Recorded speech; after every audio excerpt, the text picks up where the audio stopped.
వింటే భారతం వినాలి, తింటే గారెలు తినాలి అని నేను కూడా విన్నాను. కానీ మా హస్బెండ్ ఏమంటున్నారంటే, మీకు వంట పర్ఫెక్ట్గా వచ్చు అనడానికి ఈ గారెలు మాత్రం పర్ఫెక్ట్గా చేసి చూపించు, ఇంకేం అవసరం లేదు అన్నారు. నేను ఇలా ఇప్పటికి ఆరోసారో ఏడోసారో అండి చేయడం.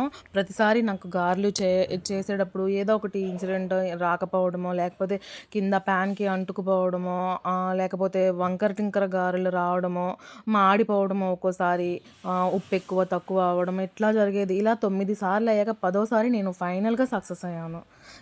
ఇప్పుడు వేసిన గారె దానంతటికి అదే పైకి ఊడి వచ్చేస్తుంది చక్కగా నీట్‌గా.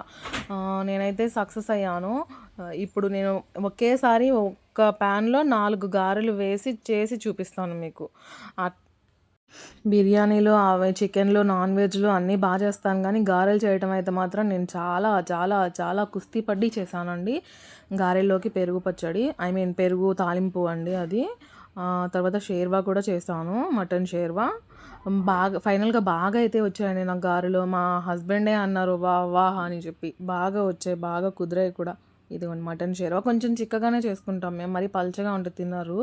అలా పీస్‌గా కొంచెం అట్లా చిక్కగా ఉంటేనే తింటారు మా ఇంట్లో. గారెలైతే మాత్రం ఈసారి 4 మూకిట్లో కుదిరాయని చెప్పేసి రెండోసారి ఏం చేశాను నేను, 4 కుదిరాయని చెప్పి 5 వేశాను. ఒక్కో ట్రిప్‌కి 5 వేశాను. అయినా వచ్చాయండి. 5 వేసినా కానీ బాగా వచ్చాయి.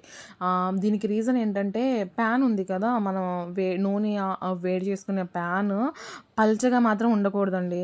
చాలా లావుగా ఉండాలి. ప్యాన్‌కి అంటుకుపోకుండా అంటుకుపోకుండా రావాలంటే అదే ఒక్క మాట చెప్తున్నా, అలా ఉండాలి.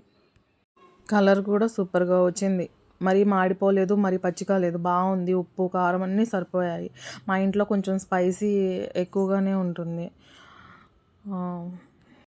ఈసారి చూడండి, నేను 1, 2, 3, 4 ఏసాను. 4 ఏసిన తర్వాత మళ్ళీ ఇంకోటేసాను చూద్దామని చెప్పి. ఈసారి కొంచెం కష్టమైంది. పెరుగులో నానబెట్టడానికి 2 గారెలు తీసుకొని పెరుగేసి నానబెట్టి అలా ఉంచాను. ఒక 5 నిమిషాలు అలా పెరుగులో నానితే కొంచెం బాగుంటుంది టేస్ట్ అని చెప్పి. మా చిన్న పాప అట్లానే తింటుంది. షేర్వా అట్లా తినదు, పెరుగు ఉంటే చాలు తనకి. ఈసారి 5 కుదిరాయని చెప్పేసి 6 వేసి ట్రై చేశాను. కానీ మధ్యలోది మాత్రం షేప్ పోయింది. పర్ఫెక్ట్‌గా అయితే రాలేదు. బట్ ఏంటంటే, ఆయిల్ ఎక్కువ ఉండడం వల్ల కరెక్ట్‌గా ఫ్రై అయ్యాయి. షేప్ మాత్రం కొంచెం పోయింది. ఫైనల్‌గా గారెలు రెడీ.